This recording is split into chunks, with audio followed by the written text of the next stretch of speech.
What's up, everybody? It's Weston back again with a quick video to get back in the swing of things since I've been gone for a minute. Today we're unboxing the Fragment Dunks in the Beijing colorway. Nike has clearly been on a bit of a dunk streak lately, but they dipped into their 2010 bag and brought a twist to these Fragment Dunks. Featuring the same black and wine upper from the mismatch pair, this pair comes with symmetrical color blocking and a white Fragment logo on the heel. Other differences include regular laces versus the waxed laces that came with the 2010 pair. And lastly, to top it all off, a serial number and product code along the midsole. Let's see what they look like on foot.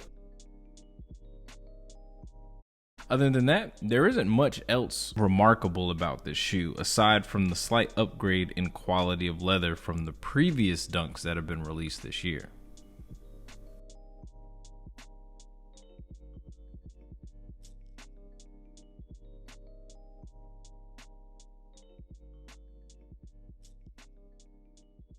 And to be honest, I think it was a pretty good pickup, at least for myself. Simple, yet effective. Do you prefer mismatched shoes or do you prefer them symmetrical? Let me know down in the comments below. And if you liked the video, don't forget to hit a like button and hit that subscribe button because I got more videos coming soon. Till next time, peace.